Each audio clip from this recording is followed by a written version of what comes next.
My mother told me to take my child and leave because my support was gone. He thought I was completely alone. But I quietly called someone. When he arrived at the door with evidence and 2 uniformed officers, everything changed. They told me to take my child and leave because my support was gone. They thought I was completely alone. But I quietly called someone. When he arrived at the door with evidence and 2 uniformed officers, everything changed. You need to take your child and leave this place. My mother said those words while sitting at our kitchen table. She had a coffee cup in her hand, but she wasn't drinking it. She was only looking at me, like she had already decided that there was no place left for me in her life. I had left my 6-year-old daughter sleeping upstairs in her room. When I came downstairs, I never imagined that my own mother would be telling me to leave my own home. I slowly asked, "What are you saying, Mom?" She leaned back in her chair and said, "I'm saying your support is gone now. You have no reason to stay here anymore." I looked at her. "My support." She looked away. "You know who I'm talking about." I knew. He was talking about my husband, Michael. 6 weeks earlier, Michael had died in an accident. It was an ordinary morning. He left for work, kissed me goodbye and said, "I'll be home early tonight. We'll work on Sarah's school project together." That evening never came. After that, my entire life changed. But I never expected that the same house I came to for support from my mother would one day become the place where I was told I no longer belonged. I said, "Where exactly are you expecting me and Sarah to go?" My mother didn't answer immediately. Then she said, "You'll figure something out. You always do." I gave a small laugh, but there was no happiness in it. "Really? You think everything has always been easy for me?" She placed her fingers on the table. "This is not the time to argue, Emma." "No, Mom. Maybe this is exactly the time. Because I don't understand why you're trying to throw me and my daughter out of this house." At that moment, my brother Jason's voice came from the living room. "Because this house belongs to us now." I turned around. Jason was standing near the doorway. My 36-year-old brother had his car keys in his hand. He stood there like everything had already been planned. I said, "What do you mean?" He walked inside and pulled out a chair. "I mean, things changed after Dad passed away. The decisions about this house are different now." I looked at him. "This is Mom's house." He smiled. "For now." Those 2 words stopped me. For now. Jason looked directly at me. "There's a lot you haven't been told, Emma." My mother immediately said, "Jason, stop." I looked between both of them. "No. Not anymore. I want to know everything." The kitchen became silent. Then Jason said, "Dad changed his will." My breathing stopped. "What?" "He decided to leave the house in my name." I looked at my mother. She said nothing. And that silence hurt more than anything. I asked, "How long have you known?" My mother quietly said, "A few months." "A few months." My voice became louder. "You didn't tell me?" She said, "You were already going through so much." I shook my head. "No, Mom. You didn't tell me because you knew Jason wanted to remove me." Jason immediately said, "I'm not removing you. I just want you to start your life again." I looked at him. "Start my life again? With my 6-year-old daughter? When I haven't even finished grieving Michael's death." He became quiet. But there was no regret on his face. Only impatience. That night I didn't pack my things. I didn't wake my daughter. I went upstairs, sat in her room and watched her sleep for a long time. Then I took out my phone. There was a number saved in my contacts that I had never used before. I called.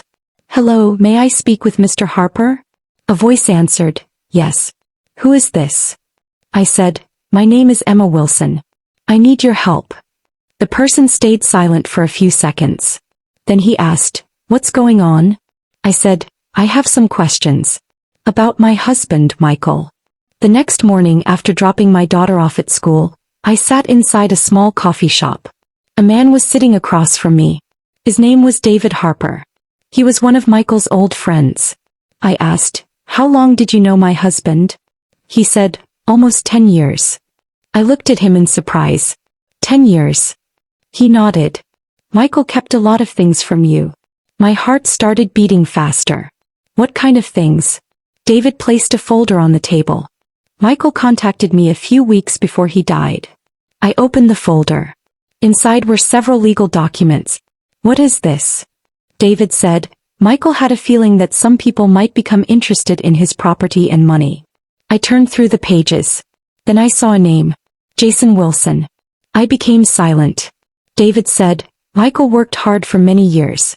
He didn't want anyone to hurt you or Sarah after he was gone. My eyes stayed on the papers. Michael had created a trust. It was designed to protect me and Sarah financially. And the most important part was this. He had included a condition.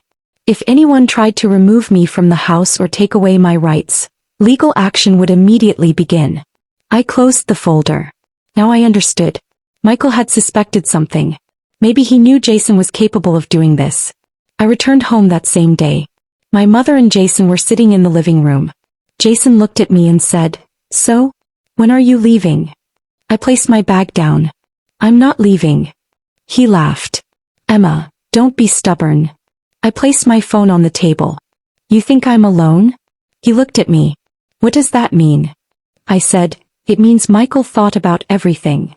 My mother's expression changed. What? I pulled out the folder. These are Michael's legal documents.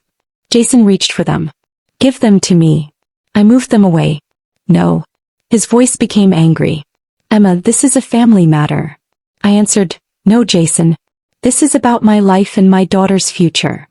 He shouted, You always think you're better than everyone. For the first time I looked at him calmly. No. I just stopped believing I was less important. The next day, Jason sent me a legal notice through his attorney. But he didn't know Michael had already protected everything. I took action too.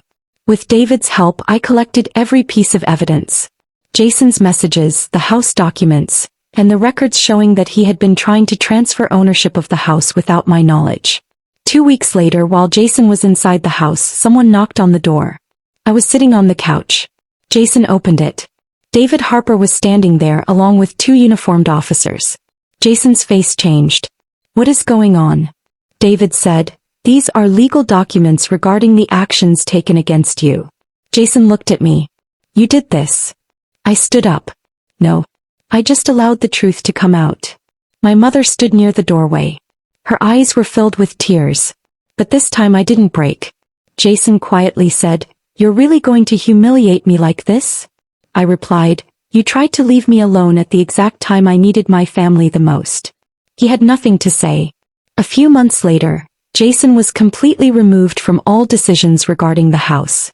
My mother tried several times to apologize. I tried to forgive her, but things were never the same again. Sarah and I live in our own home now. The same home my brother tried to take away from me. The tree in the backyard that Michael planted is still there. Every time I look at it, I remember that even after he was gone, he was still protecting us. My mother thought I was alone. Jason thought I had no options.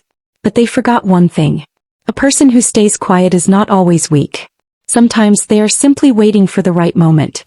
If this story kept you watching until the end, please consider giving this video a like and subscribing to our channel for more powerful and emotional stories.